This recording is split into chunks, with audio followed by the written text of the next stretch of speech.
Let's go.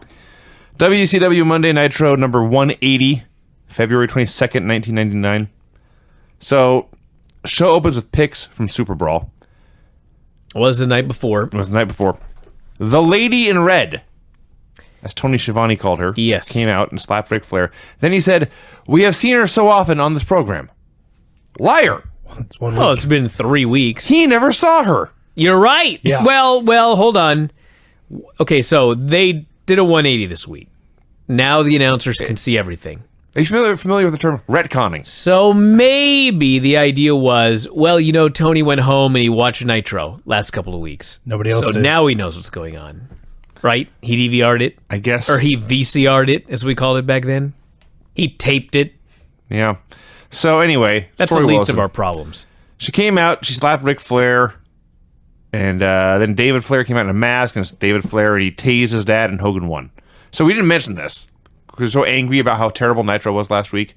But the very last shot was you, after spending a week in a hotel room with Torrie Wilson, Scott Hall walks up to you, hands you a taser, and says, "Don't screw this up." So you were David Flair this entire time.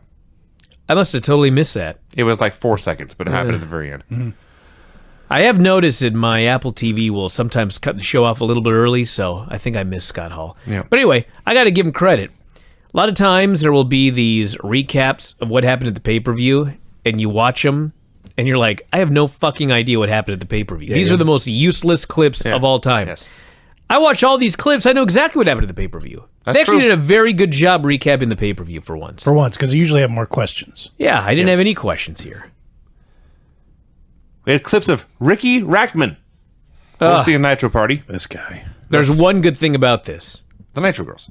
Actually, there's two good things about this end. The Nitro Girls, and this is the build to Club Lavella. That's true. Oh, yeah. 5 weeks from now. And they don't... 5 weeks, baby. They're back in the pool. They don't usually do a build. They just show up there one day. Yeah. So maybe the build will make it even better. They're on their way. Steiner's in a bus on the way to the we'll get to that. Club Lavella. We'll get to that. Yeah. So the first thing Ricky Rackman says is, "Soon you're going to be sick of seeing my face." Too late. Mission achieved. The Nitro Girls come out. They dance for the college kids for a while, and they're all cramped together, and everyone has this big fake smile. And they're all woo. And all I could think was, this is an old person's vision of what a young person's party is actually like. So with a commercial, they came. Wait, it was a worked party? Yes. Oh, come on. Those are real college boys. Get out of here. That's for sure. So we had clips of the Nitro Girls doing wacky things at UC Berkeley. Tug of war, obstacle courses, random screaming, lots of close-ups of tits and ass. Anyway, moving on. Let's just cut to the chase. All right. We had clips from Starrcade. Mm-hmm. We had Nitro Party clips. We had the Nitro Girls dancing. We had Super Brawl clips. And then, after 10 fucking minutes, the very first match, because it's WCW, Mike Enus versus Jerry Flynn. I laughed so hard. Dude. You like this show. This was a good match. But that's beside the point. That's beside the point. The point is, who the fuck was going to watch this match? I had to. It was my job. I liked it. I wrote here, just wave the white flag and cancel the show. By the way, in that barrage of clips we had from Starrcade, they casually mentioned, hey, Rey Mysterio lost his mask. Oh, yeah. See him later. Yeah. So, yes, Jerry Flynn and Mike Enus come out to wage war on remote controls around the country. But it was good. Did we also mention that Scott Dickinson is now off suspension, just randomly reffing a match? Well, he was on a 30-day suspension. I guess so. And it's up. So these guys worked their asses off. They clobbered each other. It was a lot of fun. Fans were chanting boring because it's Mike Enus and Jerry Flynn. That was the flaw in the plan. Sure. But I mean, they had a good wrestling match. This segment went as good as it possibly could have gone for a Mike Enus, Jerry Flynn Nitro opener. But you know what, Vinny? This show did so much better in the ratings than the week before. Good. You want to know why? It was better. Because we make fun of Mike Enus versus Jerry Lynn, and the fans were chanting boring, but these WCW fans, they just wanted to see guys wrestling. So I gave it to them, and it worked. Keep that thought in mind. Yes. So, yeah, Flynn won with a cross armbar out of nowhere. As I wrote here, a good match that accomplished nothing. Well, yes, that is accurate. Torrie and David Flair were on a couch talking about how he had done what he had to do David was the worst. Imagine being a young man sitting next to Tori Wilson and having zero spark with her. He was the worst. Yeah. They're claiming he's 19, he's 21, which is like even more astonishing. Wow. He's got to have his head on her bosom. Wouldn't you? That you're missing the point, dude. Oh, I'm sorry. He cannot believably put his head on Tori Wilson's bosom. Okay? Yeah. Okay. This is impossible. It looked fake. I get it. It was fake. Well, Yeah. there's How things there can that you were fake, not but- do this? I don't know. It's a mystery to me. Are you kidding me? David, we need He can do nothing. David, we need you to act like Tori Wilson's really hot. God bless this guy. He never really wanted. Actually, I don't know if he wanted to be a wrestler, but he ended up working for the Forest Service or something. But Maybe he took it a little too far, and the director was like, "All right, bring it back a little bit, buddy." it couldn't work. He couldn't talk. No. He could not believably put his head on Tori Wilson's bosom. I mean, what is there? What else is there? There's not a lot to work with here. Could no. you stand in the woods? I mean, that's the other option here in life, apparently. And I guess he could do that. Jesus Christ. I could not even believe this. The mountains were calling him. So No. Well, they were, and he did not answer the call. Mean Gene interviewed Booker T. Booker promised to win a lot of matches in Can you 1990 imagine if Gene had to put his head on Tori Wilson's bosom? Yes. There would It's be- not hard. There would be lawsuits. Booker T promised to win a lot of matches in 1999 with the Harlem Hangover. Said his knee was 100%. He's going to beat Bret Hart tonight and become the top contender to Scott Hall's U.S. title. And it would be on like neck bone. And it would, in fact, be on like neckbone. Yep. We had Ricky Rockman interviewing a guy who won a trip to the Panama City show in a few weeks. There's a series of skits throughout the show. Now, you recall, among the horror, was it just last week we had to sit through this? Yes. It was just last week. Hulk Hogan pulled every single guy in the black and white aside and put them in charge. Except Scott Norton, because he Scott was in Norton Japan. on a Japanese tour. Yeah. So Norton's back. He arrives back in the U.S. The first face he sees is Vincent, and surprisingly, he did not jump on a plane back to Japan. Vincent tells him, "Hey, just so you know, Hollywood Hogan put me in charge." And Norton says, he's skeptical, but he just says, "So you're the man?" Vincent says, "I'm the man." Norton says, "Okay," and he shakes his hand. I love Scott Norton. He is so believable. And the only good thing about all these skits was Scott Norton. Yeah. As every one of these geeks comes up to him and says, "Hollywood put me in charge." And he's not even subtle about it. Like, he's got his sunglasses on, and he, like, pulls him down and looks over the top. "Hollywood put you in charge?" They're like, "Yeah." And he goes, "All right, brother. You're the man. You're the man." Everyone. Offers every single time. And you knew that he knew they were all full of shit. yeah, I loved it. And a recap of the Scott Steiner DDP storyline. And then Van Hammer versus Bam Bam Bigelow. All right, Craig, yeah. I will admit, Okay, good. This match sucked. this segment was terrible. In fact, the last words I wrote about this were, "I almost quit my job after this match." Okay, so it was really, really fucking bad. This was okay, boring. but it was just one thing on the show. But do you remember when Bam Bam Bigelow debuted? And he was so hot. 6 And he weeks had ago. that feud with Goldberg for a while. And they Sure. couldn't really pull the trigger because they had other plans. They put this fucking guy in the ring with Van Hammer, okay? This should have been a 2-second squash match. Absolutely. Okay? There were, I mean, this is minimum, 4 chin locks in this match. And I know this because every time there was a chin lock, I had to go back and rewrite that sentence. Because, like, after the second chin lock, I was like, there's no way there's more than this. There were 2 chin locks in this match. Had to fucking go back. There were 3. Had to go back. There were 4. What a rough day on the job. They kept doing fucking chin locks. Bam Bam Bigelow and Van Hammer. How long did this match go? 12 minutes? Long enough to put me to sleep twice. Here's what happened. Hold on. Okay. So they have this goddamn terrible match, okay? Absolutely killing me. Fucking Van Hammer goes for the Yakuza kick in the corner. Sami Zayn's finish. Bam Bam Bigelow moves out of the way. Van Hammer kicks the corner. His foot is resting up there on the top turnbuckle. Yes. And he just turns and looks at the crowd and goes, "Bummer!" and then he turns around and eats Bam Bam's finish. Bummer. You've accurately described what happened here on this episode of Monday Nitro. You've succeeded in your task. After I sat through that fucking match, and that dude yelled bummer to lead to the finish, I was filled with such fury. What the fuck am I doing with my life?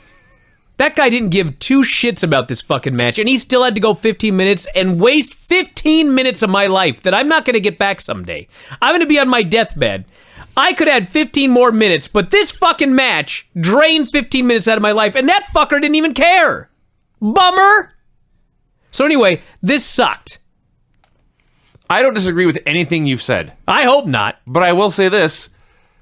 I would watch this match again before watching last week's show. I wouldn't. Yeah. I thought this match was much better than last week's Nitro. This was so bad. It was horrendous. What would happen? Bateman would hold him down in a chinlock for a minute. He'd say, all right, we'll try one thing. And it'd be like a back elbow. And Hammer would be so wacky and awkward and clumsy and out of control. Bateman would say, fuck this. And put it back in the chinlock. It was a terrible pro wrestling match. Yeah, this wasn't Bam Bam's fault. No. Buff Bagwell and Scott Steiner go to Panama City. I was so excited. I want to party with these guys. Probably a bad idea. Yeah, you would not be the same man the next morning. You'd have a lot of confessing to do, I'd imagine. So, first thing they do is they see their own pictures on the side of a bus. And they say, they're talking about how great we look, how many hotties get on that bus. And then they go to the gym. Scott says, time to get big. And Buff pats him on the shoulder. And what he actually said was, time to get lean. But I rewound this because I thought he said something else. And he should have said what I thought he said, which was, time to get laid. That'd have been much funnier. Because the first thing he does is he begins to pay attention to a woman doing squats.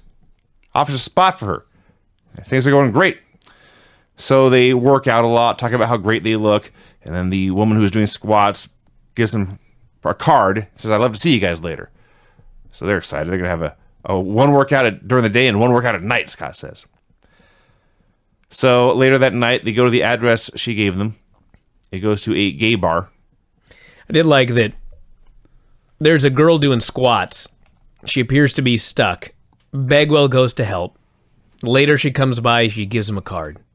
Scott gets the card, he's so excited. He says... She's going to get stuck again. He says, we're going to double up today. Yes. And Buff Bagwell looks at him and goes, what do you mean?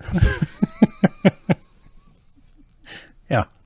So Scott explained, work out once during the day and once during the night. Then Buff understood. This fucking idiot. Which is why it's so great. So they go to this gay bar. There's two drag queens at the bar who say, hi, boys. They turn to leave. There's a giant drag queen who blocks their path and asks where they're going. I shouldn't have laughed as hard as I did at what happened next.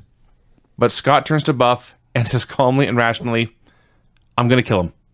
Yeah. And he takes one step forward. Buff has to tackle him to prevent a murder. Everyone survived. They go outside. They find their Hummer is gone. The bouncer, I guess, gave them an address to go to about where to find the Hummer. Yeah, where was it? I don't know, but the next thing we see, Goldberg is doing a photo shoot. Scotty sticks his head in the door, runs him down a bit. Then he closes the door and goes away. Goldberg keeps posing, and that's the end. Where did this Hummer go? I don't know. Are we to believe? Maybe it got towed. Are we to believe that Goldberg was at the gay bar, stole the Hummer, and then went to a photo No, shoot? this was a totally different thing. I don't know why. I don't know why it was a part of them going to spring break, but... Okay. Oh, WCW. We had pics of Scott Hall winning the U.S. title from Roddy Piper amidst mass shenanigans. Yeah, you're stunned, I'm sure. Yep. Bret Hart versus Booker T. This was a great match. By the end, it was. This was the best match on either show. It was. Yes. I'll give you that. Yeah. Let me tell you something. You want to learn how to work? Watch this match. Sure. Like over and over again 50 times. And you'll be better. No matter how shitty you are going in, you'll be at least a little better watching this match over and over again. So in the early going, they cut to the production truck where Disco Inferno was harassing one of the tech guys. He says, we're going to hijack your satellite feed later. Just like that. And they go back to the announcers who are like, well, go ahead. That's illegal. You'll go to jail. Well, Disco, this is when I figured out they changed the format of the show, because Disco's explaining they want to hijack it. The guy says, no, I can't do this. Disco says, we'll kick your ass. We'll pay you more, blah, blah, blah. So they go back and Tony says, and I quote, we eavesdropped on some illegal dealings. And the other two announcers blow it off. Okay. Tony is aghast. What is wrong with you guys? Like, this is illegal. Why does anyone care about this? That's when I figured out he's actually seeing what we're seeing. That's a step up from last week. Finally, but what were the other two? Yeah, they just didn't care. So, this match here was very, very good. You know, sometimes I'll get mad because guys will do it. Who is that? Is that you? There's gurgling going on. Who's gurgling? It's not me. Must be me. Okay, stop gurgling, please. Okay. So, you know, sometimes... Thanks for calling attention to it. Well, it's like the third time. Even Vinny knows. There's a microphone. Okay. There is a microphone right there. It would have been weirder if we had not filmed this. Yeah. Honestly. People be worried that it was them. Anyway, What's going on with my radio? I'll just get to the point here. Bret does not Good give a idea. shit about anything else going on in WCW. He doesn't give a shit about any of the other matches on the show. He's just gonna do his 18-minute match exactly how he wants to do it, like they're back in Calgary. Yeah. More power to the guy. Amen. This was great. Amen. There was a point where Bret hooked the sharpshooter and Booker fought for the ropes and got them, and the ref starts to count. And they've been doing a lot of shit with Bret Hart lately. And I was certain this top contenders match was going to end to be a DQ when That's Bret what I refused thought. to let go. He let go. It was a swerve. And He has till 5. He has till 5. Young Bryan Danielson may have watched this match. Yes. Got an idea. So Bret tried a sunset flip, and Booker sat down and cradled him and got the win. Tremendous TV match. There was a fella in the first or second row. He's wearing a Pens jersey. And he held up a sign that said, "Watch Raw." A little while later in the match, you can see this man up in the bleacher section, the aisleway, and now there's an officer holding on to him with one arm and a security guard in the other arm, and they're taking his sign away. And then finally, at the end of the Fascism. match, he sits down, and you can see him audibly upset and angry and complaining to all his friends back in the front row. That's what I got out of this match. That's what you got out of Booker T and Bret Hart? That? Well, that's what I noticed. No wonder he didn't like this show. He's watching the wrong stuff. And pics of Rey Jr. without his mask on. Disco Inferno versus Kaz Hayashi. So apparently on Thunder, I guess Glacier's poor. Sure. He sold all his gear. So Kaz bought Glacier's entrance gear on Thunder. We're out here on Nitro. Not just his gear. He sold his Snow machine. Well, snow that's machine. later, and yeah, I yeah. know, but he still got rid of it all. Yes. So Tony is back now. He left during the prior match. He had to go work on the lighting for the Flair skit. He's doing the lighting. Apparently. I think he was just, they were just, getting the cameras right for him. They didn't have stand-ins. I guess They're going not. to say, stand here, pretend you're Tony. I guess they didn't have anybody that looked like Tony. I try and be a stand-in for Craig sometimes when they're setting this shit up and it doesn't work. I could see that. You So- can't replace me. Disco sang the national anthem before the match. He was doing a much better job than I expected before they cut the mic off. They're better than Fergie, that's for sure. That's true. That's true. They're making fun of Tony for watching the Nitro Girl swimsuit video earlier in the day, and Tony says, well, I need to know what they're telling me to pitch to. And Tenay points out, nobody tells us to pitch to anything. And Tenay shut up because he had a point. I was stunned at how long this match went. Mm-hmm. It was good, but I was not expecting Disco Inferno and Kaz Hayashi to get 8 or 9 minutes, whatever it was. It was even back and forth match. Kaz made a comeback, but he missed a senton, and Disco followed with a chartbuster for the win. Yeah, I'm not sure what the point of this was. I have no idea, but it was good. They had a good wrestling match here on this wrestling show. Mm-hmm. Brian Adams met with Norton. This one. Says, hey, just so you know, Hulkster put me in charge of the black and white. And I'll probably end up in charge of the Wolfpack too someday. Delusions of grandeur. This is like the one thing that Brian Adams could do. He could say funny things. Like he was really funny when he was doing this interview. Here. Sure. And Norton listened, stroked his chin in thought, and said, you're the man. Shook his hand. We're back at Cal Berkeley. Dudes were playing Limbo. Scott Steiner and Buff Bagwell came out for a promo. Saying college guys don't do that at parties, Vinny. I'm surprised Whisper got underneath the pole, to be honest with you. So I'm not. Scott Steiner and Buff Bagwell came out for a promo. There's a lovely young lady in the stands, just groping Steiner. So they brought her out of the crowd and into the ring, and then never did anything with her. I'm pretty sure it was a plant, Vinny. You think? She had a lot of. I would assume so. She knew what she was up to. I guess. So Steiner claimed that by beating Paige the night before, he had won the right to date Kimberly for 30 days. Which Tony noted was a lie. Yes. Yeah. As Paige is on his back, screaming in pain, Kimberly will be on her back, screaming my name. That was a great line. This whole thing is so fucked up because DDP is supposed to be the babyface, but Steiner is doing this promo. The place is just going nuts for this guy. Well, there is that. He's talking about... He's basically threatening to rape Kimberly for 30 days, and they're on their feet. They're just screaming. They're going nuts. And I gotta say, like, it's weird because as a heel character, this was the best Scott Steiner there's ever been. He was awesome. It was his best promo ever, but it's totally backfiring. It's totally turning DDP into a geek. Well, there's that. But yes, this is the first time where I looked at Scott Steiner and said, yes, this is a legit main event top guy. Yeah, he figured it out. Yes. Remember how terrible he was when he first turned heel? Oh my God, it wasn't even that long. It was like a year ago. Remember he had that, he was with Eric Bischoff at like some... It was Hogan on a movie set. Yeah, some movie set, and he's all nervous. Yes. And they're calling him Hollywood Scott Steiner, and he's bumbling through a promo like he's David Flair. He's turned the corner. He has figured it out. Picks of Barry Windham and Kurt Hennig beating Chris Benoit and Dean Malenko in the tournament finals. He challenged Goldberg, by the way. He did challenge Goldberg, that's true. Hennig and Windham beat Benoit and Malenko in the tournament finals to win the tag team championship. Chris Jericho and Ralphus came out for a promo. So Ralphus is wearing a dress. Jericho's wearing a dashiki, I guess knowing 19 years later Black Panther would come out. Amazing move on his part. This wasn't so much a dress as it was a gown. That's true. Ralphus had a gown on. So Jericho talks about Saturn. Thank you, Craig. Someone may be confused, Brian. You know, you're right. It's important when they are... It is very important to know that he was wearing a gown and not a dress. Someone somewhere... That would be weird. Someone somewhere is doing notes on our review of this old show. This was not a sundress. This was something somebody would wear to prom. Thank you. Yes. Not an overweight, middle-aged man with no front teeth.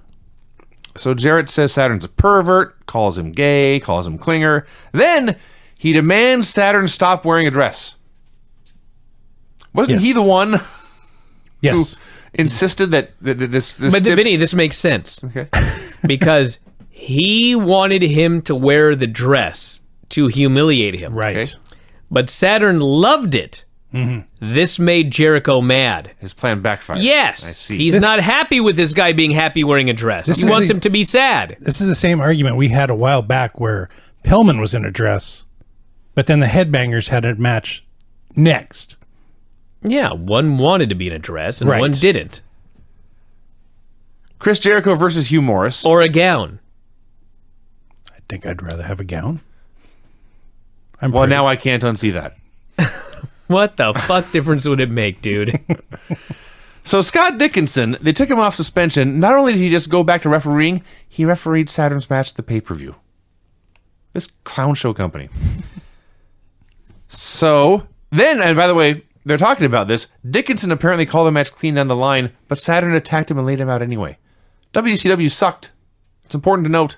Yep. You're not wrong about that, Talking about Vinny. Jericho's silly haircut, no one mentions Morris has a horizontal stripe shaved in the back of his head. I couldn't figure out what that was. I think... I thought he fell asleep, like they ribbed him and just shaved his head and didn't tell him. Just shaved a stripe in his head.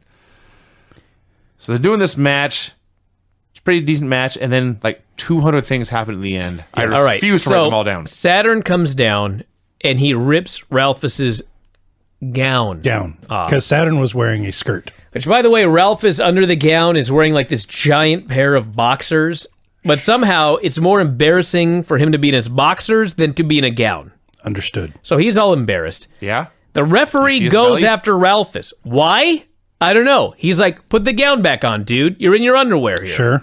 He's distracted. Saturn gets in the ring. He decks Jimmy Hart, who had a chair, gives Jericho a DVD. Hugh Morris, who has a giant knee brace on and a bad knee, does a moonsault anyway, gets the pin. And that's the match. And this was good. Yeah, it was fine. Well, then... I mean, I've seen bad. Then Morris confronts Saturn. Saturn gets in the ring and dares him to fight. They start trading punches as Jericho is lying there like a corpse. I mean, it wasn't the best thing on the show, but... Thank you. I mean, I've seen much worse. And it ended. So after the tag team tournament finals, Benoit and Malenko had attacked Wyndham and Hennig backstage. So listen, if you didn't see the show and you didn't know what was going on, what happens is they cut to the back and Curt Hennig covered in sweat. He's next to Barry Windham covered in sweat. They've got the belts. And denim. Curt Hennig hugs Barry Windham and he says, "Thank you, Barry. You're the best tag team partner I've ever had." And suddenly these two fuckers, Benoit and Malenko, run out of the shadows and beat the shit out of them with belts. Yes. Like, if you don't know what's going on, you're like, who is the babyface and who's the heel? These two pricks just jumped these guys in a tender moment and hit them with belts. A bunch of shitheads. You're not wrong. But instead, I guess, there'd been something that happened at the pay-per-view that led to this. We didn't know that. Kevin Nash, Lex Luger, and Elizabeth come out for a promo. So the night before, they had beaten Rey in a tag match and taken his mask. Yes. And Nash says, we watched the video. Scott Hall bent the rules a little bit to help us win. It was not a fair victory. So in the interest of fairness, instead of fighting, come on out, Rey, I'll give you your mask back. Besides, it doesn't fit me. No. Yeah. Liz won't wear it, he adds. Yeah, we said both, actually. Which, It made I me, wish I'd never heard that. I won't lie. Right? I won't lie. All of this made me laugh. It made me laugh too, but that was really creepy. Oh, you just now caught on to the... Okay.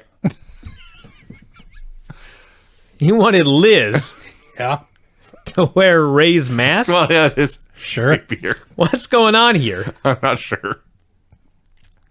So Rey comes out. I never seen a tattooed 10-year-old boy, but that's what he looked like. Sure. He says, it's not about the mask anymore. It's about getting what I want. And what I want is a piece of you. That makes his mask thing even creepier, Vinny. Why'd you have to mention that? Go ahead. It's my job. Talk about these things. Why'd they have to mention it? Oh. It's their job. I don't know. So Nash, in a moment of foreshadowing, said Rey's outfit was a ripoff of the No Limit Soldiers. But he agreed to the match. So we got Kevin Nash versus Rey Mysterio Jr. Nash bumps like crazy for all of Rey's offense. Yes, he did. Place is going nuts. He cuts Rey off for a little bit with a snake eyes. When he goes for the powerbomb, he gets Rey up on his shoulders, but then Rey starts punching him in the face repeatedly. So he's got Rey up on his face, and he's weaving and wobbling, and his arms are waving. It's a great visual, and he goes flat back on his bump, and Rey sits on him and hooks the leg for the pin. I enjoyed this. It's a very famous moment here. I mean, it's complete bullshit. Like, this was Kevin's way to let the world know, I'll lay down for this little man, Rey Mysterio. Yeah. This fucking pinfall here, like, the referee is counting before Nash is basically even on the ground. Yeah. He does the fastest count you've ever seen. Yeah. Nash does the quickest kick out you ever saw in your life. Yeah. They have, like, a 10-second celebration. And then, you'll never guess, it's to the back. It's to the back. They blow the entire thing off. You're right.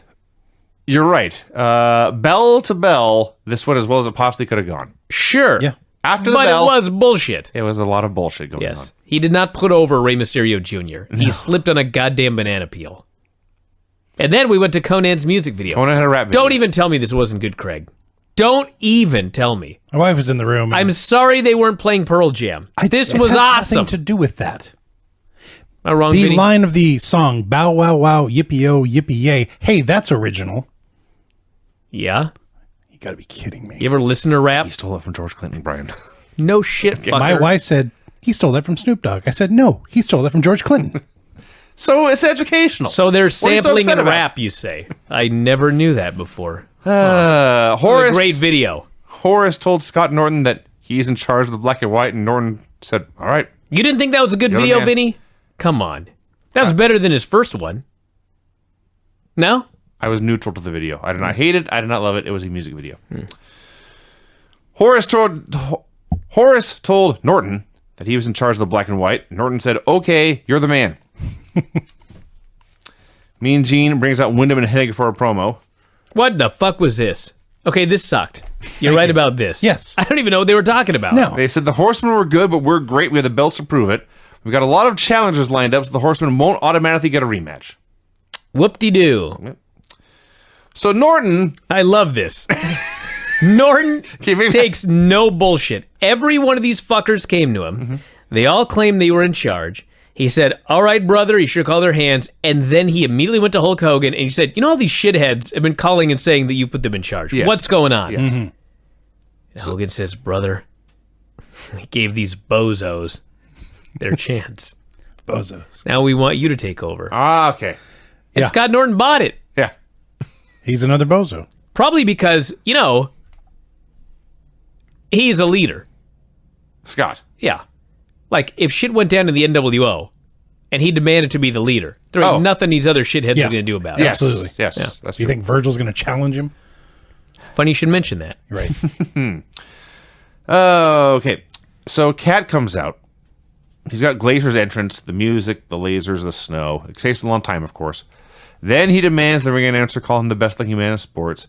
Then he says, where's my James Brown music? I don't want these lasers and lights and snow. He starts going off about how he wants to whip somebody's ass. They cut to the black and white locker room, where everyone was just being there. And Norton walks in and announces, all right, guys, time to get things straight. But before he can get any farther, Disco says, hey, Cat's calling you out. Now, I thought this was Disco Yes. pulling a rib. Right. I thought he was lying about this call out.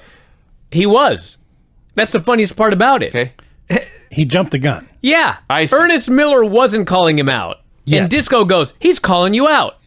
And Norton's like, I dealt with this last week, and he's going to do this thing. And then all of a sudden, Ernest Miller specifically calls out Scott Norton. Okay. Mm-hmm. So, you know what happened then? Cat versus Scott Norton. Yeah. I'm not in charge, obviously, of WCW, and I wasn't when I was alive. But if I was and I were, I would do Cat versus Scott Norton every week. Absolutely. Dude, Scott Norton against any random geek every week. So last time, of course, Scott destroyed him in a grand, marvelous fashion. Cat did not back down from this challenge. He recovered from his ass kicking and met it head on. Greeted him with a flurry of kicks as he hit the ring. He got cut off eventually, but he tried another comeback, and Norton wiped him out and grabbed him and powerbombed him and won. Great! And I bet next week Cat wants to try again. It was great. I thought this was great. This was a great match. And this a was great followed by two-way match. another great match. This was fun. Scott Steiner versus Goldberg. Buff grabs the mic. Goldberg's not going to show. There's not going to be any sparklers. Y'all might as well leave. Steiner starts running down the fans, but then Goldberg's music does play, and there are sparklers, and there is Bill. Now, before this all happened, Buff claims he's not there, and Scott says, God damn it, I'm going to fight tonight. So he demands a fan come out of the crowd to fight him. Mm-hmm. With the exception of, like, Brock Lesnar. Who is there in WWE today where if they stood in the ring and demanded someone come out of the crowd to fight them, they would not be ridiculed? Who do we have? I don't think anyone. Baron Corbin standing in the ring and saying, I'll fight anybody in the crowd. Who wants to get in the ring with me? Fucking Scott Steiner saying, I'll fight anybody. And there's like grown men. They're like yelling at him, but they ain't making a move. No. Not one person in this crowd was going to get in the ring with this crazy motherfucker here. That's what we're missing in wrestling. Then Goldberg came out. That's another crazy guy. Oh, yeah. We had two big, jacked up, crazy looking tough guys fighting each other. I don't know how many times I've said It was the this best. is everything I want out of pro wrestling. It was so great. Giant, scary men clobbering each other and throwing each other around. Yes. They locked up, and Steiner pushed Goldberg into the corner and hit him with the hardest forearms I have ever seen. Right in the side of the head. This is the magic of wrestling. It doesn't matter if it's not real. We all know it's fake. Sure. But the fans want to believe that these fucking guys are real. They're having fake fights, This wasn't fake. but they're not just two geeks in there that like anybody can do this. Right, right. This is two tough guys. You would not want to jump in the ring in the middle of this fight. Nope. Oh, Jesus. No. You'd die. I'd jump in front of a bus first. So after taking super hard elbows to the head, Goldberg says, "Aight, and he grabs Scott Steiner and presses him over his head repeatedly with ease. Ridiculous. They go to commercial and they come back. One of Goldberg's longest matches at this point. Eventually, Buff is able to distract Goldberg to let Steiner ambush him for the heat. And Steiner punts Goldberg right in the balls in front of the ref. Nobody cares. It's still Goldberg. So Steiner goes to whip him in, and Goldberg thinks he's closer to the ropes than he is. And he leans back to hit him, but he's too far away. So his head slips under and comes back and takes the rope in the throat. Always good times. And finally, Bagwell removes a turnbuckle pad. In the nick of time. Goldberg actually was a Hollywood finish there. Goldberg whips Steiner into the exposed buckle. He drops Bagwell with a spear. Bagwell and Steiner tease a walkout, but here's Rick Steiner to clothesline them both. And then Goldberg and Rick Steiner stand side by side as the black and white comes out, and there's a face-off. Goldberg is deemed the winner via DQ for whatever. And then I believe Stevie Ray throws Vincent into the ring, and Goldberg spears him to death, and that's the end. Yeah. This segment was so awesome. It was great. And what was this amazing, violent car wreck spectacle followed by here with just mere minutes left in the broadcast? This was odd placement. A Nitro Girls swimsuit video package. What? Well, we had the violence. Listen, Now here's the sex. I love the Nitro Girls in bikinis as much as the next guy. Sure. What the fuck was this doing here? This was so dumb. It was. I thought that Goldberg and Steiner was the main event. It went off the air, and I'm like, what in the hell is left here on this show? Yeah. I totally forgotten Tony was going to interview Rick and David. All of a sudden, there's a Nitro Girls video package. I'm like, I got shit to do here. What is this? You're complaining about this. I am! Okay. This is better than Bam Bam Bigelow and Van Hammer. Well, yes. Okay. So Tony's in a room with David, Flair, and Tori. And it says, soon Ric Flair's going to be here to confront you. And a limo pulls up and they say Flair's inside. Then they go to Hogan and Nash watching all this on a monitor. But the monitor goes staticky. They start to slap it. And the next thing you know, there's a video of Tori cuddling David and saying how hot he is. And David is wearing an NWO shirt, trying to rest his head on her bosom. Now, Failing. I don't know if this was the storyline or if he's just that bad an actor or what, but am I the only one who thought in this skit David appeared to be intentionally pilled up out of his mind? Like the NWO was poisoning him? I thought that's what it looked like, but I just figured that was just him. I thought that was just David. It may also be just him. Yeah. He was trying so hard not to laugh, and I can't blame him. So Disco arrives in a Mean Gene disguise. Tries to interview him. Nash is there in his Arn Anderson costume doing the exact same jokes he did the last time he wore an Arn Anderson costume. It's comedy. Someone, maybe Vincent, No, that was Stevie Ray, I think. 2 minutes went by before I figured out that the guy in the lion costume and the wig was supposed to be Mongo. Yeah. Oh. He was. He had a tail. He looked like Booker T with dreads. Yes, I think it was straight hair. Anyway, it was dumb. All of this sucked and sucked and sucked. Scott Hall is interviewing Piper, or imitating Piper. It's awful. And then Hogan arrives. Hulk Hogan. It was so good. He's got his wig. He's got his giant fake nose. And you could tell for 15 years, Hulk Hogan had been waiting to do a Ric Flair impression on camera. Sure. Great. And he goes into Ric Flair mode.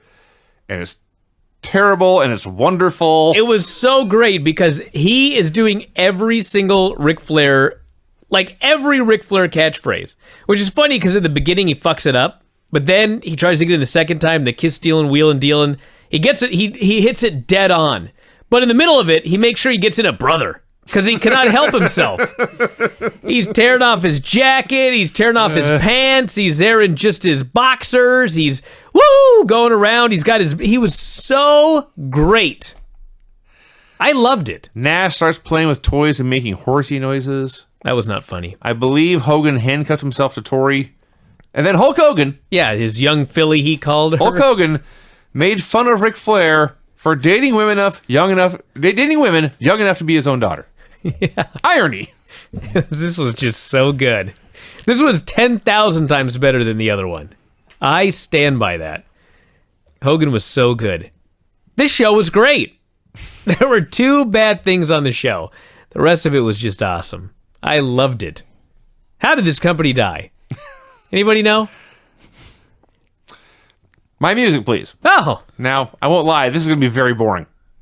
But tradition holds, we must do the finish report Yeah, did you get our music back? for every Nitro and Raw. it's time for a change. You ready, Vinny? Sure. All right. The finishes on this show were... The hell do you want out of me? I don't have an answer. Something better. Clean pin, Kiss my ass. clean pin, clean pin, clean pin, pin after a guy in a dress ran in and attacked everyone, clean pin, and in the main event, DQ due to something or other. You wanted better music for that? It's a very boring finisher report, I won't lie. Excellent. That was the best Nitro of 2018. I can't argue with that. Thank you.